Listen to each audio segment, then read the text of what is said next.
breaking the silence, taking the dive in. Nikki pulling strings like she playing the violin. Made in his likeness, radiant vibrance. Give them all glory in a way to deny it. She gon' make you laugh, she gon' stimulate your mind. Making things shake, she ain't in the wasting time. They can come close but can't imitate the grind. Got a different way to illustrate and innovate designs. BTS podcast, gotta watch that. Teaching us the game, that mean Nikki got class. If you watch it once, you gon' wanna stop back. This an opportunity that you cannot pass. Unleash your inner voice, cause better days coming.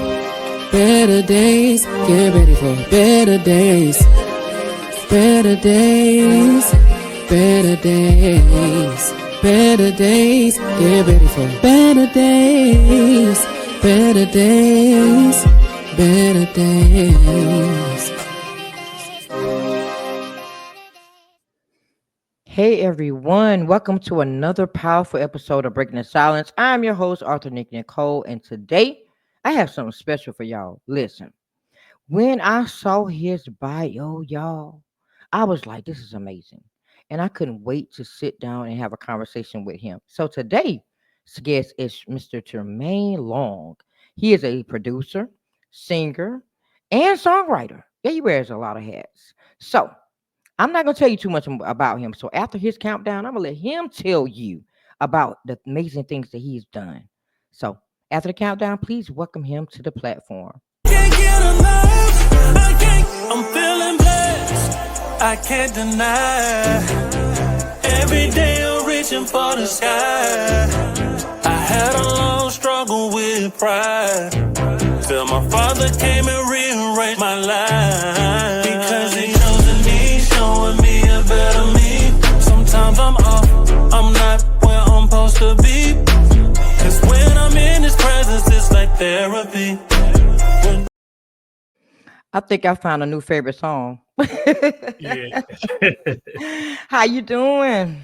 I'm doing great. How you doing? I'm doing well. So before we get started, tell everybody in a short version, who is Tramaine Long? Tramaine Long is a singer, songwriter, rapper, engineer, minister, husband, father. Wow. You wear more hats than I said. Mm-hmm. Wow. So when did you fall in love with the mic? I've been singing, music per se is since I was a kid, but since I can remember, but I actually start really loving the process of recording around like since I was 17. Wow. So now when was that moment where you said, you know what? I'm gonna take this a little bit more serious. I'm gonna do it all. I'm gonna really step into this and make it mine. 17. 17 years old. Yes, ma'am. Wow. I always wanted to do it. So like around 14, I didn't know nothing about recording, nothing. We used to always freestyle and sing around the neighborhood with my friends. And one day I just had this epiphany. It was like, bro, we can do this ourselves. We can make our own music. I didn't know that it was going to turn to this like this, but I just had a thought and a vision of it. So now I'm doing it. So 17 is when I really start investing in myself. my mother had an old computer.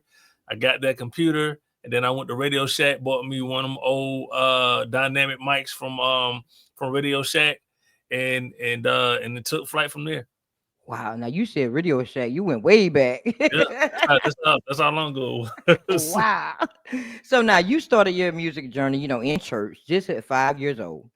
How did those early experiences shape you as an artist and producer that you are today? They shaped me through, because when you're a kid, you're a sponge. You taking in everything. So I was listening to what my mom and my father listened to. When we'll go to church, you listening to, we were singing Jesus is Real, John P. Key. Listen to my father, listening to the Commissions and Fred Hammond. He had the music bumping real loud. And then my mom and whatever she listened to. So it was just having that experience as a kid, then, because we wasn't always in church all the time. So, growing up listening to hip hop and R&B, the Jodeci's, the Tanks of the world, the Musiq Soulchilds, the Timbalands, and, all these greats, the Silks, you know, and all their music inspired me and it kind of influenced how I do music right now. Wow, boy, you taking me down. You taking me down memory lane because those are the good old days. I always tell everybody the '90s. I don't care. I don't care. It was the best time for music. Best time. It's so funny that you say that because you know I hear my grandmother and they'll say their time was the best time for music. But the '90s, I agree. The '90s and early 2000s. Early 2000s was hitting too. Don't get me wrong, they got some, I don't know. They got some good music now, but it was nothing like Nothing. it was more soulful, man. The content wasn't, they had crazy ratchet content when we was growing up. Right. You know, but it was more substance in the music then than it is now. Right. I agree. Now you mentioned your influences being, John P. Key to Tupac to Jagged Edge and all them. Mhm. So how do you blend those diverse, inspirations, into your unique sound for rhythm and gospel? So it's funny because when I first started, I had to find myself. So when I create music, I would just make music and I just do what I heard. Like, I make my own songs, but I'll sound just like them. And so, after a while, you get my friends and we'll be around like, hey man, you sound just like such and such. Like, and you don't like to hear that so much. So I heard matter of fact, it was like years ago. It had been like 2006. I went to one of those panels where they had like DJ Drama, they had Boyz II Men manager there, and this group was there, and it was a song called "Party Like a Rock Star," "Party Like a Rock."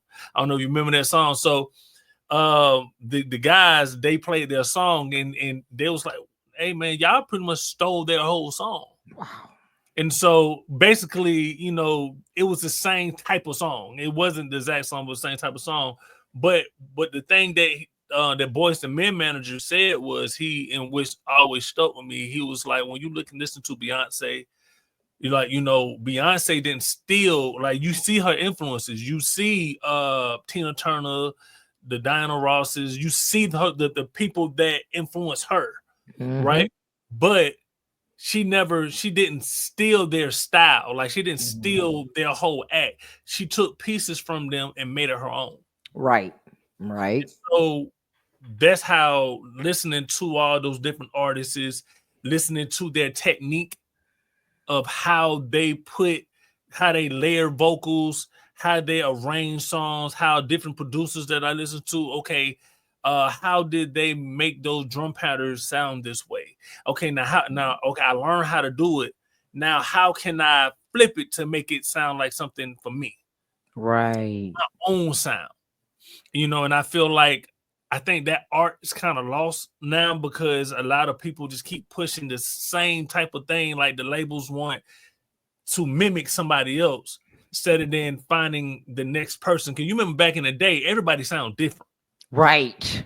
Different. Yeah, everybody sounds different. So now I'm trying to make sure that I sound like Tramaine. Yes, it has an R&B feel. I made, my voice, I think I have a unique sounding voice. I don't think everybody's voice sound like me. I get compared to a couple of people, but I don't really see it that much, but I do get compared sometimes. But for the most part, nobody really can say that I sound like such and such. I sound like this person with my music. My voice sound is unique. So I thank God for blessing me to make me sound a little different. Okay. But even though with you having that unique sound, the industry in itself has changed since then to now. So it's still kind of hard to kind of stand out. So how do you, put yourself in the forefront, even though you got the popular artists that everybody gonna listen to and they're gonna dance to and they're gonna groove to, the stuff that sell that shouldn't sell. Then you got the ones that's really trying. So how do you still stand out, even though you have this unique sound to say, you know what, I want them to listen to Tramaine. How do you get them to that point? Well, this comes back to, because that was a problem that I had years ago. So I ended up going to school. So I went to Full Sail University and I got my degree in entertainment business because, I got my degree in entertainment business and I realized that even though I have this good music. One thing school taught me is you got to know how to market and promote whatever you're doing. So if I have a product, if I have this Apple phone and and this is my product and I want to sell this, I don't care how good this product is. If I don't know how to put it into the right people's hands or the right people's face to get them to see that you need this, if I don't know my demographic, my target audience, if I don't know what area, okay, these people in this specific area need this, then nobody will never see the product. Nobody will never hear my music. So so to be honest with you, I really was just producing for people. And then it hadn't been a year yet. September 1st is when I put out my Be Holy song from my legendary album, and then I put out the album in February. So I haven't been a year, but I just applied all the information and skills that I learned in school to know how to create a marketing strategy to put my stuff out there in front of people. And so with me doing what I done and coming up, okay, having a budget, I want to say that too, having a budget to be able to put a budget together and create a marketing strategy on the channels of which I'm going to use to put my music out there. Okay, if I'm going to use social media, if I'm going to do direct marketing, when I'm going to actually go places, when I'm actually in people's faces, marketing and promoting this into people's faces, like here, putting the product in their face so they can see it that way. I'm going to put it on their phone. Whatever the case, whatever channels, I had to come up with this stuff to really be strategic, because when you look at the Apples of the world or any major company, they got this marketing thing down to the T. So they not just putting a song out there or putting a product out there. No, they know who they're trying to target, who the product's for. So I know who my music is for. So yes, I hope I answered the question. That's smart. That's smart. But you know what? You do now, the way things are done now, you have to have a plan. Yes. You really now, back then, you saw people selling their CDs, hey, listen to this or whatever. You had that type of strategy back then.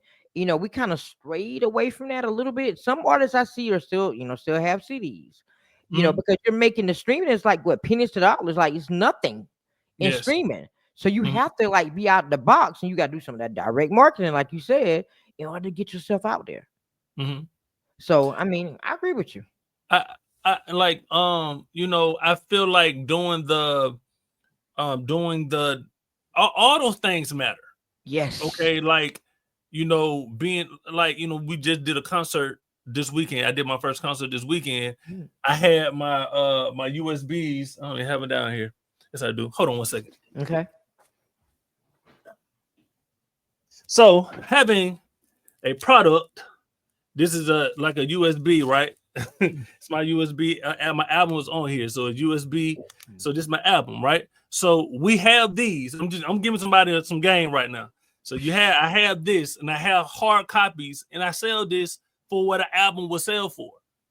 All right. So, but I have people buy it, but what I tell people, still stream it.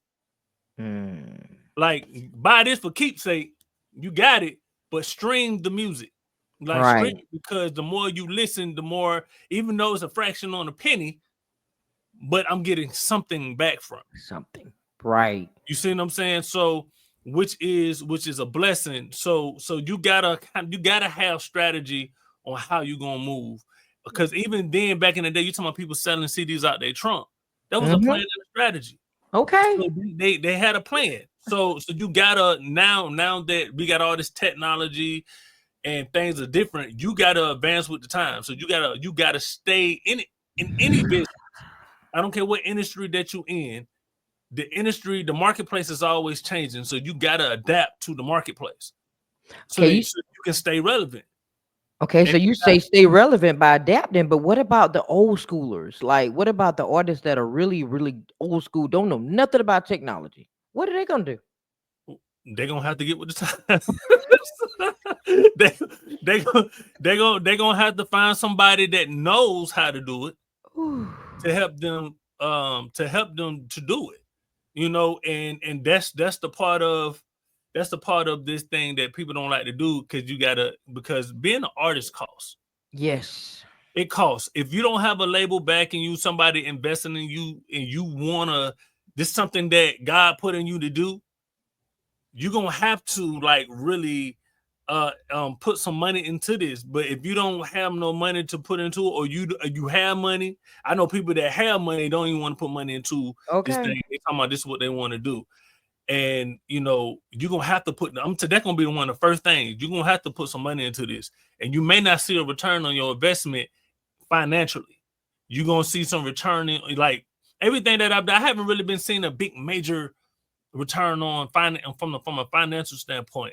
But my strategy is make sure that I told my wife, who's my manager, one of my co-managers, I said, listen, I understand that we want to make money, right? Right. But right now it's all about building the brand, building the name. Because once you build the name, the finances will come. People will pay for you. Yes. So now, right now, with me being on your podcast, you have a platform, how big or how small, whatever the case may be, people watch you, right? So the people that follow me that like what I'm saying right now, they're like, man, I got an emotional connection with Tramaine. I want to connect with. I want to go find this music. You know what I'm saying? So, yeah. But everything starts and ends with what? Your name. Yes.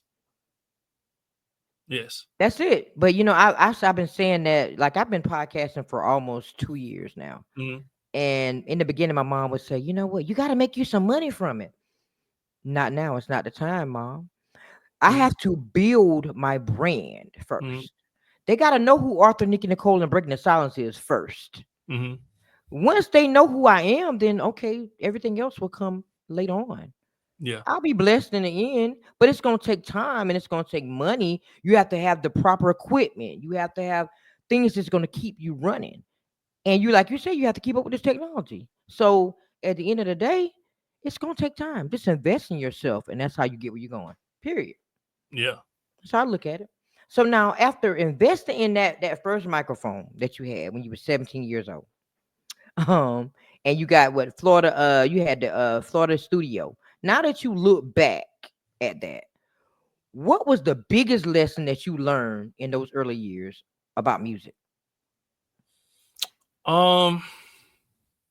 The biggest lesson, good question. Biggest lesson that I learned in the early years is, you got to put in on 10,000 hours. And you got to be hungry. And I was hungry for it. Like, it was fun too. So it wasn't like it was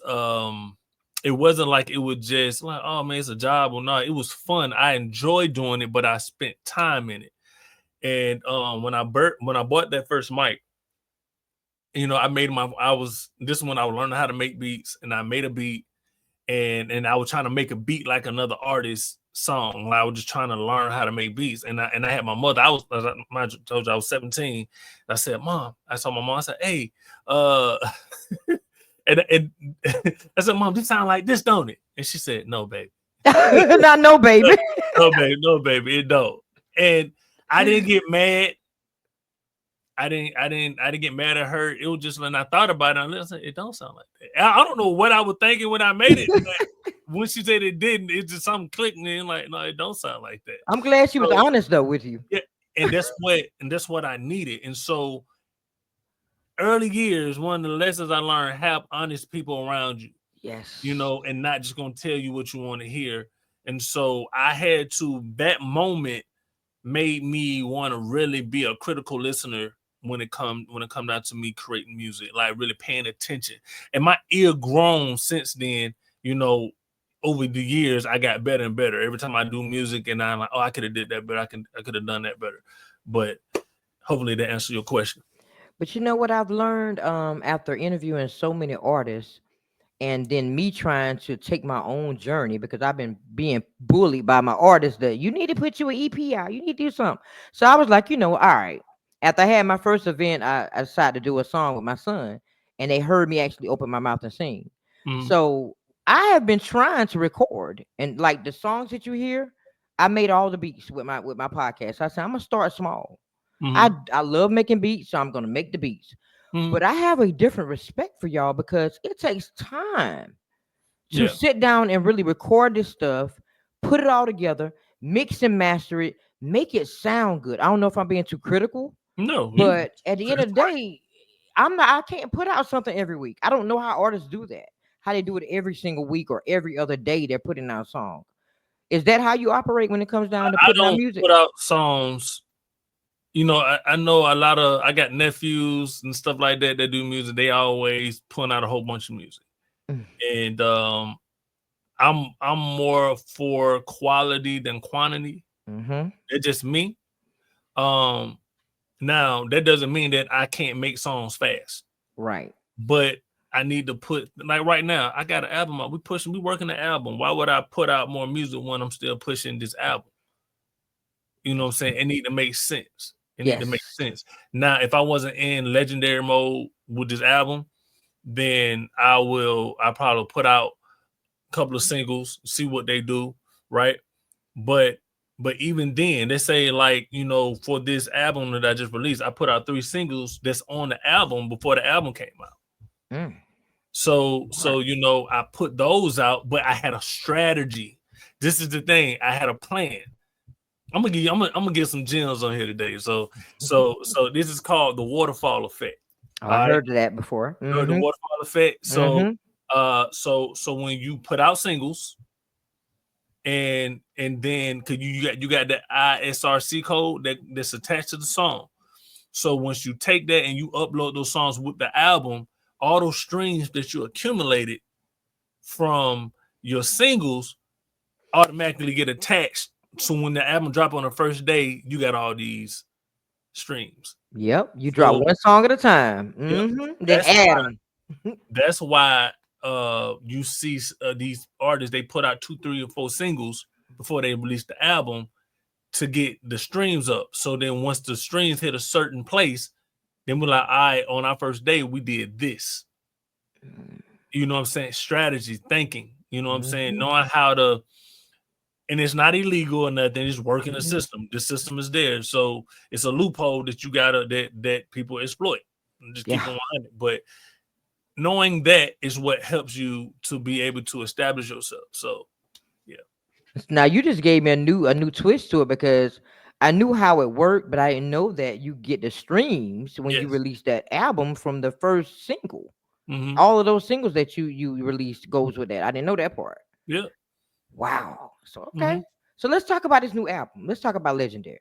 Now this is about, you know, celebrating God, you know, God's greatness and the greatness within us. So what message do you want your listeners to carry with them after hearing this project? So let me start here. So Legendary is basically what God told me in a dream. And he said, Tramaine, time for you to be legendary. I've been hiding you from people, so now it's time for people to see my child. And so Legendary, so I actually did a song called Legendary that's on the album. And when you hear that song kind of really embodies what the Legendary is. So basically, when you read the Bible and you read all these great people in the Bible, right? You had from David to Abraham to Paul to all these great people that's been dead for centuries. They've been dead and gone for centuries. By their obedience to God, God made their name great. And yet their name still ringing in this earth. You talking about tens of thousands or hundreds of thousands of years of men that just been following God. And so the whole point is God created us in his image and after his likeness to be his children. So he's legendary. He gave us his divine nature.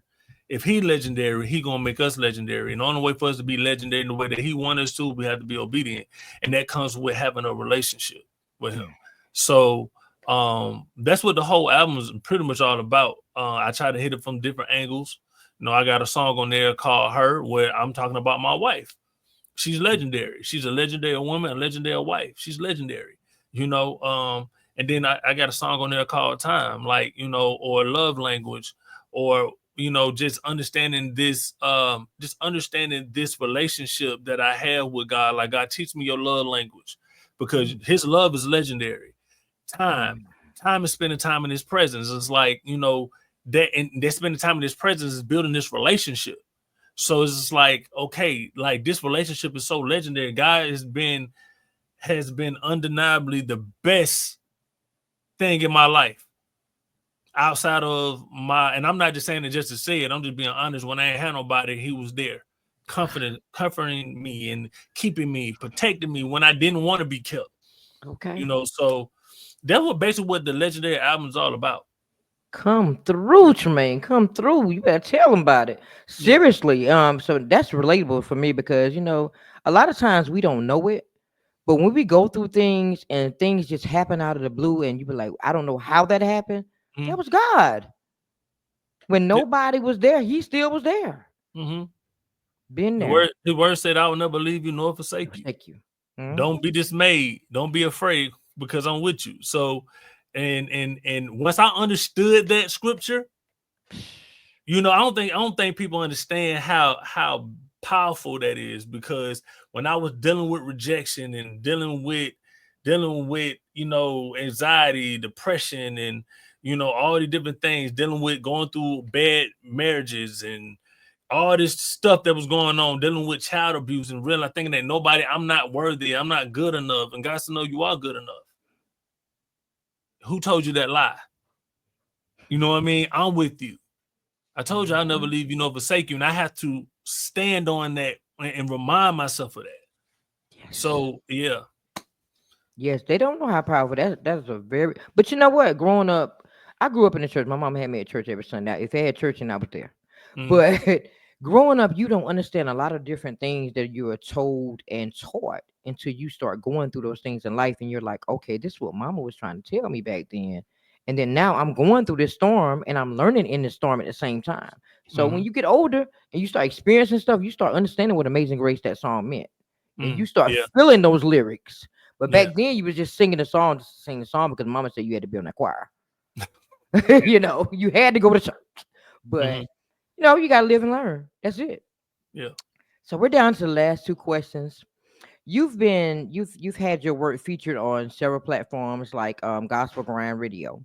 Mm-hmm. How do you balance staying true to your vision while appealing to such a wide range audience? How do I stay true to myself? Well, I'm gonna say it like this. I try to make sure that I stay intrinsically motivated. And what I mean by that is I don't want to be I don't want to be motivated by the thing that's going on around me, but I want to be motivated by what's inside of me. So I want to be motivated by my purpose. So my purpose of what God gave me is how I move, how I deal with people, how I move and everything. So, I try to move by the love of God, the character of God, with his discernment. I may not do everything right, but I try to make sure that that's how I move. I try to make sure that my heart and my desires are lining up with his. So regardless of from the music that I make, because every song is not always going to be Jesus for me. So I'm just going to let that be known. It's not going to be always going to be a gospel song pertaining to that. It may be an R&B song. I may do a whole R&B album to my wife. You know what I mean? I may get featured on, I got partners that don't do gospel like me. You know what I'm saying? But if I get on their song, guess what? I may get on their song, but I'm gonna stay Tramaine. Right. At the end of the day, I'm gonna stay Tramaine, and they recognize that and they love that about me. So I'm gonna know how to flip their concept to make it about what it's supposed to be. You know what I'm saying? And do it from the perspective of being a child of God. But I stay true. And the reason why I'm saying that everything that I do is based around that. It's based around who I am in God. As his child, I'm his child first. So I represented him. I'm an ambassador. So I'm a child of a king. I'm a royal priesthood. I'm all these things. So if I'm all these things and I know this, that's how I need to move.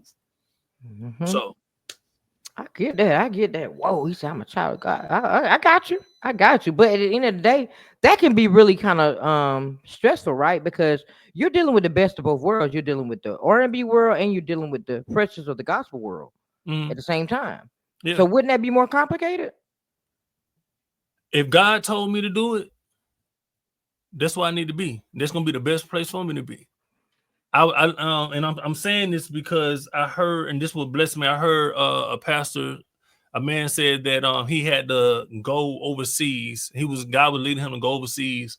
It was like a real bad country that was killing people, doing all this stuff. And people were like, no, you don't need to go over there. You don't need to go over there. You see what they're doing over there, and he was trying to do missionary work, and he went, and the Lord, like, you know, he went. That was the best thing, and so it was more peace where he was at when going over there than him staying. Wow. So sometimes, like, you know, as long as I'm staying true and I'm being authentic, look, Jesus did things that, you know, Jesus ate with the sinners and did all these things, but he never changed up who he was. No. And the Pharisees and the Sadducees, the religious people, they was coming at him, and they didn't like it because he was exposing their ways, you know what I mean, by just doing the right thing, kind of making them look bad by doing the right thing. So guess what? They had to make up stuff about them. So I already understand that the more I go into doing this, people gonna make up stuff. Yeah, absolutely. Absolutely. But that's just the way of the world. That's the way of the world anyway. You know, whether you're doing good or bad, there's going to be lies out there. There can be some things you might defend and some things you might not react to. Yeah. It's the way of life. So now we're down to the last question. If your younger self, say 14-year-old Tramaine, but buying that, you know, 14 years old, well, you were 17, but you got that first mic, right? Yeah. 17 years old with that first mic, could hear Legendary today, what would he say to you? He probably say, like, you made this? You did this? This hard. Like, he probably say, like, I still be amazed sometimes by my music. I be like, you know, because I think about the time, like I said, Mama, this sound like this, don't it? No, baby. No, baby. But I had to take the time, so that lets me know he probably looks like, man, you really put in the work. Or he probably say, how did you do this? And I'm like, I worked. I had to put the time in. And this all you got to do moving forward, going in the future. Just keep putting the time in. Put the time in. You get better. Amen. That was funny. So you made that? No, baby. Oh, no, baby. Oh, man. So now we're down to your spotlight. I call this the 30 seconds of BTS 30 seconds of fame. So I'm going to do the countdown. And after the countdown, you're going to be up here by yourself. This is your moment to let everybody know how to get your music, how to follow your journey, you know, all the good stuff about you, and give some advice to the artists out there that's trying to find their way, but just having a hard time. So after the countdown, the spotlight is on you. Okay. All right. Hey, if you're still watching this episode, first of all, thank you. That means something I said or my guest said is connecting with you. So while you're here, go ahead, hit that subscribe button and tap the bell so you never miss another episode. Because there are going to be more real, honest, and healing conversations coming. And I love for you to be a part of it. So if you ever felt like you were alone and nobody gets you, trust me, you're not alone. This space is for you. All right, let's get back into it.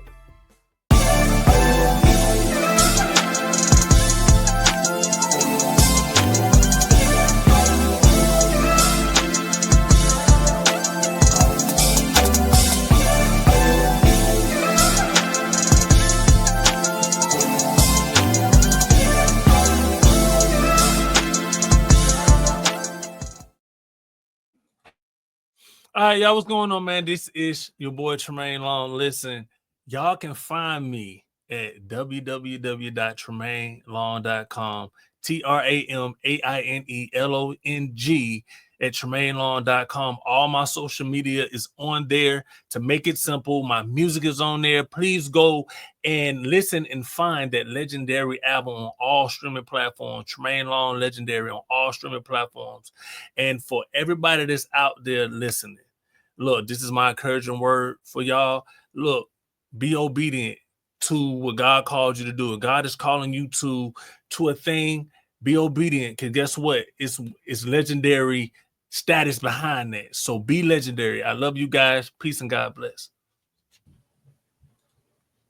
Was you talking to me, talking about be obedient? God calling you to it? Because you know I've been hard headed. I believe you probably called me a couple of places, and I said no, I ain't going. So I guess so. You just spoke to me. I guess I need to start showing up a little bit more. But we speaking to everybody, even myself. Okay. So we are locked in for life. If there's anything that I can do on my end to further help you on your end, just let me know. If you release something, let me know. I do music promos, and I try to highlight my artists as much as I can. I have so many artists now. I'm like, oh, I got to really start breaking it down to like 5 or 6 at a time that I put in light. But I do music promos just to keep y'all going and keep, people more aware of things. So, and I put y'all music on my playlist. That's what I listen to. I want to say this to you once again. I thank you for allowing me to come on your platform, and it's so professional. Everything looks good. And you're doing a great job. So thank you. It was good conversation, good questions, and man, look, y'all need to watch this, man. Tell somebody about her podcast. What's going on here, man? Because this is a blessing. She's been a blessing to people. So I thank you once again, Miss Nikki. Thank you. I appreciate that. Thank you for being a part of this journey and breaking the silence with me, because listen, we got to do it together. We all can win together. We just got to do it together. It's easier. Period. Yes, ma'am. Right. And thank you to everybody else out there that's watching this amazing episode. Did y'all hear all them gems he dropped? Yes, he dropped some gems. Y'all better rewind it back to watch them gems. But let's stay connected, stay inspired, stay strong, stay focused. And remember that we got this, and we're going to do it together, one episode at a time. So until next time, stay inspired. Later.